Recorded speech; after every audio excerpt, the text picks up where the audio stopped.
তো আজকে আমরা এই যে রিয়ারেঞ্জটা করবো এটা হচ্ছে কাজী নজরুল ইসলামের।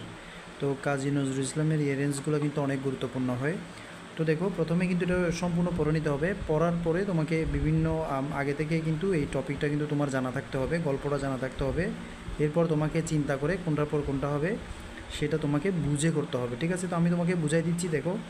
তো আমরা এক নম্বরে হবে এটা, you will have heard name the name of Kazi Nazrul ইসলাম।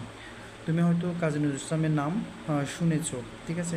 এরপর 2 নম্বর হচ্ছে ডি নাম্বারটা, Nazrul Islam was born on the 20th May 1899। অর্থাৎ এই যে কাজী নজরুল ইসলাম জন্মগ্রহণ করেছিল কখন, যে মে মাসের 20 তারিখ 1899 সালে। এরপর 3 নম্বর হচ্ছে he lost his father in his childhood. সে তার শৈশবকালে তার পিতাকে হারিয়েছিল। 4 নম্বর হচ্ছে সি নাম্বারটা, he spend his early life in great hardship. সে মানে কি তার ছোটোবেলায় খুব কঠিন জীবন অতিবাহিত করেছিল, ঠিক আছে? খুব সংগ্রাম করেছিল সে ছোটোবেলায়।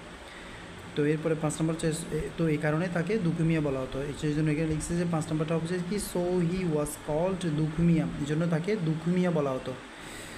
এরপর অর্থাৎ দুঃখের সাথে এবং সে অনেক কষ্টের সাথে বড় হয়ে উঠেছে আর কি।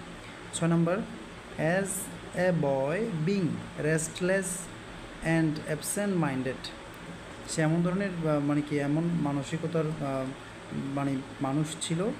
হি ডিড নট লাইক, সে পছন্দ করতো না, the hard and fast rules of the school, যে বিদ্যালয়ের এত কঠিন রুলসগুলা, ঠিক আছে, এবং কঠিন পরিশ্রমগুলো সে কী করতো না, লাইক করতো না, পছন্দ করতো না।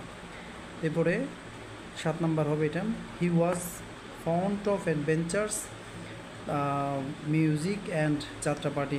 সে অ্যাডভেঞ্চার, তারপর হচ্ছে সঙ্গীত, যাত্রা, পার্টি, এই জিনিসগুলো সে খুবই কী করতো, পছন্দ করতো।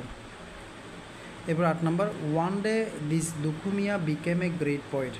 তো একসময় এই দুখুমিয়া অর্থাৎ ওই যে কাজী নজরুল ইসলাম, সে একসময় অনেক বড় কবি অর্থাৎ মহৎ কবি হয়েছিল, ঠিক আছে? বিকেম হয়েছিল। তো এভাবে করে কিসের পরে কি হবে সেজন্য বারবার এই জিনিসগুলো বাংলা বুঝে বুঝে প্র্যাকটিস করতে হবে, এবং পরীক্ষায় যদি আনকমনও আসে তাহলে সবগুলো লাইন তোমাকে পড়ে এবং যেগুলো আগে হবে এই ধরনের এগুলো চিন্তা করে, ঠিক আছে, কোনটার পর কোনটা হবে সেটা সেট করে পরীক্ষায় আনসার করতে হবে।